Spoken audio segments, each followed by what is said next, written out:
what a great turnout today. It's amazing. I feel bad. I heard there were like 150 people we had to turn away, and I'm like going, oh my gosh. I hope it wasn't one of my relatives. You know, I know Diana, of course, and her husband Ron, and they told me so much about this film. I was just dying to see it, and I have to tell you, I was blown away. When I first read the script, I waited till around midnight to read it to see if it grabbed me, because if I fall asleep within 10 or 15 minutes, then I know it's probably not worthwhile. I was blown away, and it was brilliant, and it's important. I'm really pleased that people came out, and a real diverse group too as well. So it's such an honor and such a privilege, and more important, I just hope that because it's such a diverse group, the message of my film can expand and grow and, you know, reach many people. Yes, explain to us more about the message of this film. Well, I think one of the most important messages that you get in the film, like it says right here, you have a right to defend yourself against hatred, and we also say in self-hatred. And this is a film really that addresses the nature of prejudice and how it can affect an individual, how it can affect our society. I played McLean in The Sensei. It's the lead character about a boy who sort of is bullied and finds his way through martial arts, so it's a very interesting piece. I come from a very famous martial arts family. My father was Dan Inosanto, and my late honorary uncle was Bruce Lee. And when he died, he had started writing a book called The Tao of Jeet Kune Do. And there was a man that was there to help, a publisher by the name of Gilbert Johnson was there to help finish it. And he was a very close family friend, martial artist, and he had contracted the AIDS virus.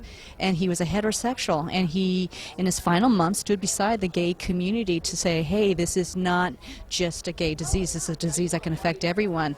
But he also made me aware, too, of the kind of discrimination and the prejudice that has hit the LGBT community. Keep in mind, this movie's played back in the early 80s. That's where it's set.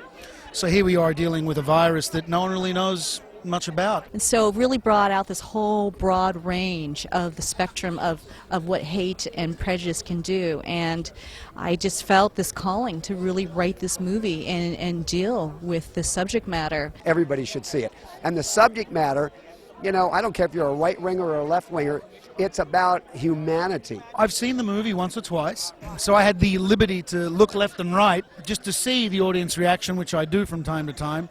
And there was a lot of people trying to sneak that wipe, you know, the tear was coming down, and there's a lot of people that were affected. I've seen this film more than once, and I've read the script, obviously, more than once, and every single time it's odd. Something gets caught in my eye, and I tear up, and it's just really terrible. I don't know how I'm looking right now after I've just seen this film and bawling my eyes out through the entire thing. I told my cousins, I was like, is my makeup running?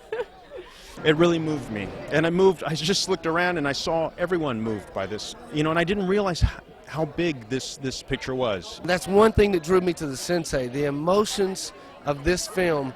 It's incredible because I think just about everybody can find some type of emotion that they can relate to in this film. You know, it might be a first movie, but Diana and her husband Ron have been around a while making movies, but I guess this is her first baby, and she was amazing. She was precise. She knew what she wanted, and she wrote the story, which is incredible.